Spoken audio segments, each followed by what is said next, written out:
Hi everyone. நம்ம இப்போ என்ன பார்க்க போறோம்னா, எலக்ட்ரிக் ஃபீல்டு கொஞ்சம் குட்டியாகிட்டாங்க due to system of point charges. அதாவது இதுக்கு முன்னாடி எலக்ட்ரிக் ஃபீல்டுனா என்னன்னு டிஸ்கஸ் பண்ணியிருப்போம். அதில் என்ன நம்ம பார்த்துருப்போம்னா, சிம்பிளாக ரெண்டே ரெண்டு சார்ஜ், அதாவது ஒரு சார்ஜும் ஒரே ஒரு பாயிண்ட் சார்ஜும் வச்சு நான் சொல்லியிருப்பேன். பார்க்காதவங்க செக் பண்ணாதவங்க செக் பண்ணி பாருங்கள். சிம்பிளான கான்செப்ட் தான். இப்போ என்னன்னா, ஒரு பாயிண்ட் சார்ஜ் வச்சு சொன்னல, சிஸ்டம் ஆஃப் பாயிண்ட் சார்ஜஸ் நிறையா பாயிண்ட் சார்ஜஸ் வைக்கிறேன். இங்கே ஒன்று, அப்புறம் இங்கே ஒன்று. ஸோ இது மாதிரி சிஸ்டம் ஆஃப் பாயிண்ட் சார்ஜஸ் வைக்கும்போது அப்போது அந்த பாயிண்ட் பி, இது பாயிண்ட் பின்னு நம்ம கன்சிடர் பண்ணிப்போம். அப்போ அந்த பாயிண்ட் பியில் எவ்வளோ வந்து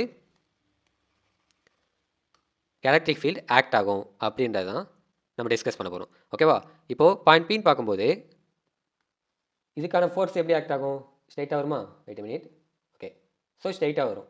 நெக்ஸ்ட் இந்த பாயிண்ட், இது பாயிண்ட் பி தானே? ஓகே, ஸோ இங்கே பார்க்கும்போது இப்படி வரும், இங்கே பார்க்கும்போது இப்படி வரும். ஸோ நான் இதை என்னென்ன எடுத்துக்கிறேன்னா Q1 Q2 Q3ன்னு எடுத்துக்கிறேன். அதாவது இவன் Q1, இவன் Q2, யார் இவன்? இவன் Q2 புக்கில் இருக்கிற மாதிரி எடுத்துப்போம். அண்ட் இவன் பார்த்தோன்னா Q3. சரியா? இப்போ Q1 Q2 Q3 point B. நல்லா கவனிங்க. இப்போ இது மேலே ஆக்ட் ஆகிற எலக்ட்ரிக் ஃபீல்டு எப்படி ஆக்ட் ஆகும்? இது எல்லாமே வந்து ஒன் மோர் திங் என்னன்னா, இது எல்லாமே வந்து பாசிட்டிவ். இது எல்லாமே வந்து பாசிட்டிவ். Okay, wait minute. இது எல்லாமே வந்து பாசிட்டிவ் சார்ஜ். அப்போ பாசிட்டிவ் சார்ஜ்ன்றப்போ எல்லாமே என்ன ஆகும்? அவுட்வேர்டு ஆக்ட் ஆகும். ரைட்டா? ஸோ ஐ மீன் இந்த பாயிண்ட் பியில் ஆக்ட் ஆகிற எலக்ட்ரிக் ஃபீல்டு அவுட்வேர்டு ஆக்ட் ஆகும். நம்ம ரொம்பவே டீப்பாக அண்ட் கிளியராகவும் டிஸ்கஸ் பண்ணியிருப்போம். அந்த வீடியோ செக் பண்ணி பாருங்கள், அது கண்டிப்பாக யூஸ்ஃபுல்லாக இருக்கும். சரி, ஓகே. அவுட்டோட ஆக்ட் ஆகுன்னு பார்த்தோமா? அப்போ இங்கே இந்த Q1 வந்து பாயிண்ட் பியில் ஆக்ட் ஆகிற எலக்ட்ரிக் ஃபீல்டை நான் எப்படி ட்ரா பண்ணலாம்? இப்படி ட்ரா பண்ணலாமா? So which is E vector. ஏன்னா எலக்ட்ரிக் ஃபீல்டு நம்ம ஃபோர்ஸை பற்றி டிஸ்கஸ் பண்ணல, எலக்ட்ரிக் ஃபீல்டை பற்றி டிஸ்கஸ் பண்ணிட்டு இருக்கோம். புரியுன்னு நினைக்கிறேன். ஸோ இ அண்ட் இந்த பாயிண்ட் பியில் தானே ஆக்ட் ஆச்சு. பாயிண்ட் பியில் ஆக்ட் ஆச்சு. எந்த சோர்ஸ் ஆக்சுவலாக ஆக்ட் ஆச்சு? 1. ஸோ அப்போ E1 P. ஓகேவா? பாயிண்ட் இந்த சோர்ஸ் ஆஃப் சார்ஜ் 1 வந்து பாயிண்ட் பியில் ஆக்ட் ஆச்சு. நெக்ஸ்ட் இங்கே பார்த்தோன்னா இப்படி வருமா? ஸோ இ வெக்டார் இங்கே என்ன வரும்? இ வெக்டார் 3Pன்னு வரும். அப்படியே இங்கே பார்த்தோன்னா இ வெக்டார் 2P. ஓகேவா? ஸோ இதுக்கான டோட்டலான இது எங்கே ஆக்ட் ஆகுனா, இது வந்து ட்ரையாங்குலேஷன் லா ஆஃப் மெத்தட் படி 11th பார்த்துருப்பீங்க. ஸோ இப்படி ரெண்டு வெக்டார் இருந்ததுன்னா ரிசல்ட் வெக்டார் இப்படி தான் வரும்ட்டு. ஸோ உங்களுக்கு டோட்டல் வெக்டார் இந்த டேரக்ஷனில் கொடுத்துருப்பாங்க. So E total equal to, okay, E total இந்த பக்கம் ஆக்ட் ஆகும். இ டோட்டல் ஈக்குவல் டு கிடையாது. புரியுன்னு நினைக்கிறேன். ஓகே, இப்போது நம்ம எலக்ட்ரிக் ஃபீல்டு எந்தெந்த டேரக்ஷன்லனா ஆக்ட் ஆகும்ட்டு கண்டுபிடிச்சிட்டோம். ஐ மீன் நம்ம டயக்ராம் வச்சு, வெக்டார் டயக்ராம் வச்சு கண்டுபிடிச்சிட்டோம். பட் ஆக்சுவல் வேல்யூ என்ன? அது நம்ம கண்டுபிடிக்கணும்ல, கரெக்டாக? அப்போது நமக்கு அதுக்கு ஃபார்முலா தெரியும். ஓகேவா? கூலும்ஸ் லாவில் நம்ம ஈக்கான வேல்யூ கண்டுபிடிச்சிருப்போம். என்னென்னு கண்டுபிடிச்சோம்? ஞாபகம் இருக்கா? இ ஈக்குவல் டு KQ/R² கண்டுபிடிச்சோம். ரைட்டா? அது ஒரே ஒரு பாயிண்ட் சார்ஜுக்கு இருக்கும்போது நான் என்ன திரும்பி அதை எழுதுறேன். ஒயிட் கலரில் எதுவுமா? E vector equal to KQ/R² R gap.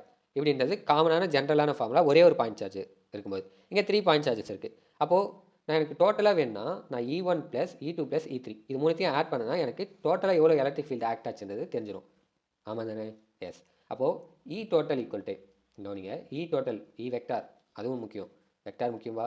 E1 vector plus E2 vector plus E3 vector.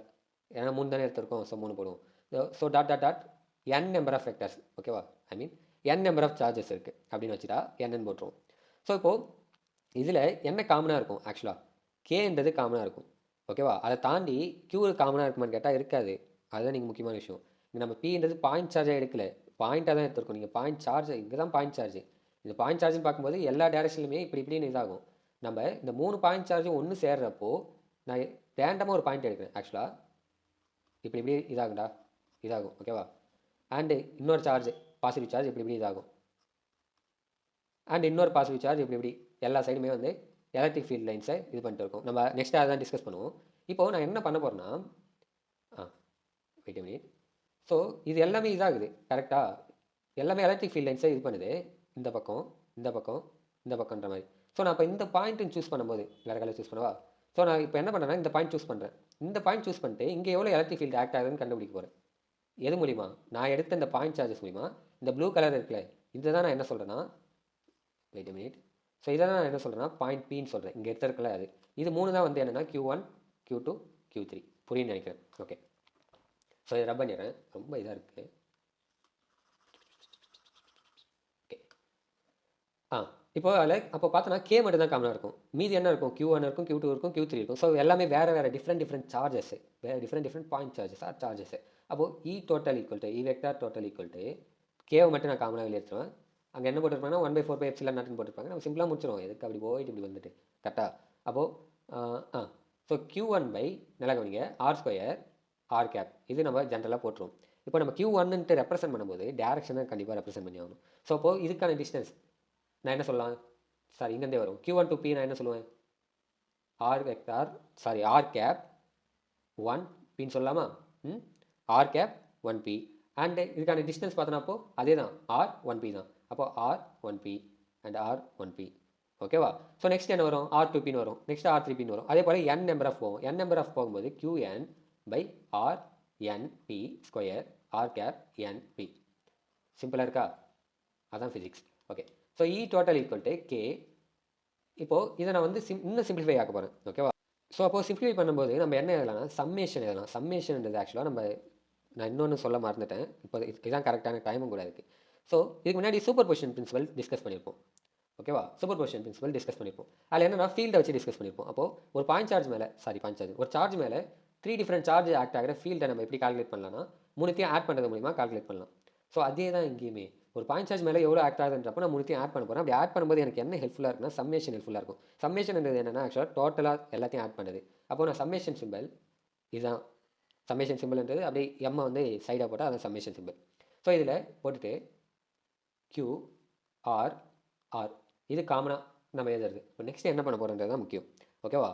So இது உங்களுக்கு அவ்வளோ இந்த டாப்பிக்கே அவ்வளோ முக்கியம் இல்லை, பட் தெரிஞ்சுக்கோங்க, நாலேஜ் முக்கியம் இல்லை. ஸோ இப்போது Q கிட்ட என்ன பண்ண போகிறேன்னா ஐன்னு போட போகிறேன். ஸோ நீங்கள் ஐ தான் போடணும்னு அவசியம் இல்லை, பட் புக்கில் இருக்கிற மாதிரி ஐ போடுறேன். ஸோ இந்த ஐ என்ன ரெப்ரசென்ட் பண்ணுன்னா ஐ ஈக்குவல் டு 1 ஆரம்பித்து நான் n வரையும் எடுத்துகிட்டு போகலாம்.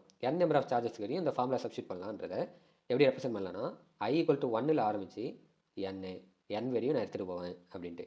அப்போது அதே தான் அந்த ஸ்கொயர் வருமா? ஓகே. ஸோ அப்போது இங்கே என்ன பண்ணலாம்? ஐபி இங்கே ஐபி அவ்வளோதான். ஸோ புரியுன்னு நினைக்கிறேன். பொறுமையாக பாருங்கள். டவுட்ஸ் எதனா இருந்ததுன்னா கமெண்ட் செக்ஷனில் கேளுங்க. உங்கள் ஃப்ரெண்ட்ஸுக்கு ஷேர் பண்ணுங்கள், சப்ஸ்கிரைப் பண்ணுங்கள். கண்டிப்பாக புரிஞ்சது புரியலைன்ற மாதிரி எதாக இருந்தாலும் வந்து கமெண்ட் செக்ஷனில் சொல்லுங்கள். ஓகேவா? ஸோ அப்போ தான் ஈஸியாக இருக்கும் நான் அடுத்தடுத்த வீடியோ போகிறதுக்கு. அண்ட் முக்கியமாக ஷேர் பண்ணுங்கள். ஒன்ஸ் அகைன் தேங்க்ஸ் ஃபார் வாட்சிங். தேங்க்யூ. Signing off.